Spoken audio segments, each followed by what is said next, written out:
जाथाया माने ओरैमोन मा होनना बुङो दाखालि सानदेआव आरो न सानदेनि बेलासे खमसे खम आरायता तिनथासो बाजानि बाथ्रा आरो बिनिफ्राय बे सानसु बर' नामनि गथ' थांनाय बोसोरावसो माने मेट्रिक पास जादोंमोन आरो गथ'आ गांथाम लेटार लाखिनाय इंलिस हिन्दी आरो साइन्सआव माने 72% माबा पास खालामदोंमोन आरो गथ'आ मोजाङैनो रिजाल्ट खालामनानै ओमफ्राय पान्डु कलेजावनो एडमिसन लाबाय पान्डु कलेजावनो एडमिसन लाबाय साइन्स मिडियामाव बिनिफ्राय मा जादों बियो थालांनाय जायोबा लोगोफोरा एसामिस गथ'फोरानो आरो बिसोरो बेनिफ्राय मेट्रिक फेल जाना थालांबाय नालाय इनिसो थाखाय ना मानि थाखाय मिथिया ओमफ्राय बेरायनो लिंबाय थायो सम सम थाङा गथ'आ न'निफ्राय ओंखारामोन आरो ओंखाराबा बेनिफ्राय मा खालामबाय बिसोरो दाख्लै सानदेखालि रबिबार नालाय जेने तेने पान्डुसिम थांना फै होननानै ब्रा ब्रा फन खालामथाब गेट मोखाङाव थानानै लिंना लांबाय आरो लांनानै ओमफ्राय पान्डुआव लांनो ओमफ्राय लांबाय बिसोर एकदम कालापानिनि बै हाजो गेजेराव मोनसे झरना बायदि माबा दङ आरो बिथिं बे हाजोआव लांनानै बिसोरो दसे थाबायथिंदोनो पाहार पार बिदि थाबायथिंनानै लास्टआव मा खालामखो ओमफ्राय साराय तिनथासो बाजियावसो फन खालामहरबाय मानसिया दैयाव गोलैना थैबाय बिदि होनबाय आरो दैयाव गोलैना थैबाय होनबाय बेनिफ्रायथ' न'खरनिफोराबो पुलिस सुलिस बिदि माबाना थांबा आरो गावसोरनो बोखांनाबो लाबोदो खिन्थु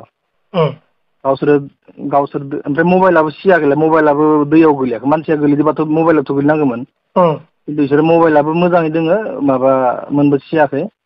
ओरैनो मानसि खान्दा बिसोरो दैयाव गोलैना थैबाय जाबाय ओमफ्राय बेनिफ्राय बिदिनो पुलिस सुलिस लांनानै जिएमसि लानानै थांबाय ओमफ्राय पस्टमर्टम रिपर्ट मथेथ' दा एसे बेलेगसो गम मोनदों आरो थारमाने माबा एसे निसा जातिय बा बिग जातिय बुस्थु दौनासो बुथारदो बिदि आरो माने ओमफ्राय सानदों मा न'खरनिफ्राबो बयबो जोंबो मोनसे दावट जादों बेखौ एक्सुवेलि बिसोरो दैयाव गोलैना थैयाखै बिसोरो प्लेनिं फुल माबा मोनसे प्लेनिं खालामनासो बुथारनाय बायदि माने जाथाय बिदि आरो ओमफ्राय बै साथाम गथ'फोरा दा पुलिसा लांबाय नामा बिसोरखौ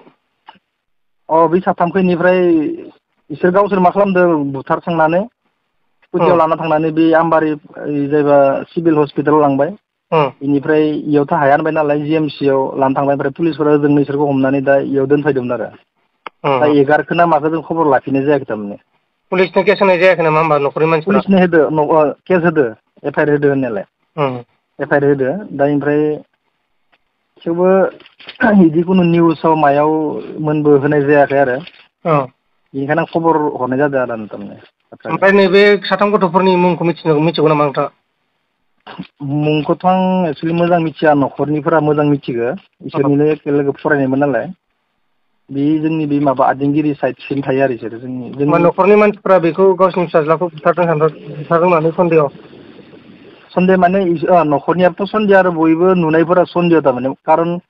इसोर साब्रै मानसि थांदों साब्रैनि इयारसिं माबायदि थैना फैगो आरो गब'दोंमोनबा माने मानो बोखांदियासै थैनायावसो माबायदि बोखांदो बिदि मोनसे बिराद दाउट जाना दङ थारमाने बाथ्राया खिलिमिलि टाइप जाना दङ आरो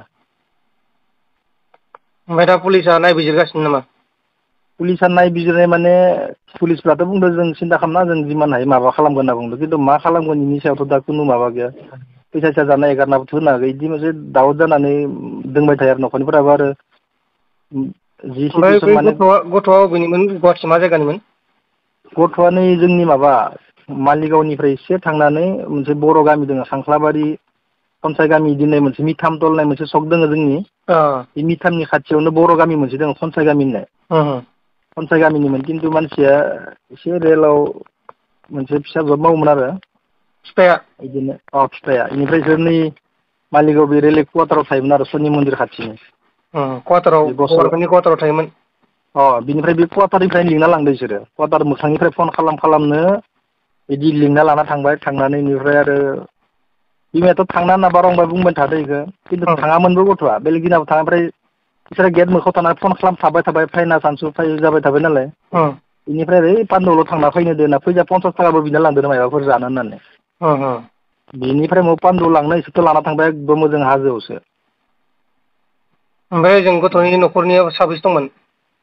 गथ'नि न'खराथ' फिसाला सासेल'मोन ओमफ्राय उन्दै सासे दङ इयो 4 बोसोर ना 3 बोसोर जानाय बिदि 4 बोसोर जाबाय दं हिनजावसा उन्दै सासे दङ बेनिफ्राय बिमा बिफा बिदिल'मोन आरो बिराद दुखुनांथावना थारमाने दा मा जेनेबा मा थांखि लानो सानो न'खरनि मानसिफोरा एसे मिथिगौ नामा नोंथाङा मा होनदो न'खरनि मानसिफोरा मा बेबस्था लानो नागिरदों दा जेनेबा बै दायनिगिरिफोरनि सायाव? न'खरनि मानसिफ्राथ' गोख्रोंसो गोख्रों माने माबाखौ लुगैदो बिसोरनि सायाव एसे बिजिरनायखौ लुगैदो आरो खारन बिदि दिनै इखौ खालामदाव गाबोन इखौ खालामदाव बिदिथ' बांनो हागोन ना बिदि बाथ्राया आरो जोंनि बर'फोरनि मादाव बिदि नुबाय आं सानैसो बिदि खालामनाय नुबाय थादो माने मोजां गथ' मोजां स्टुडेन्ट ओंखारबा माने गेजेरावनो बिदि माबा प्लेनिं खालामनानै माबा खालामनायनिफ्राय खारग'फिनो दायनिगिरिया बिदि नुबाय थादों ओंखायनो न'खरनिफोरा सानदों आरो जायखिजाया बिसोर गोख्रों एसे बिजिरो जेन ओमफ्राय बै साथामबो गथ'फोरा फेल जानायमोन? इसोरथ' सोरबा क्लास 9 फेल जालांदों ओमफ्राय माखासेया क्लास मेट्रिकआवनो फेल जालांदों बिदि आरो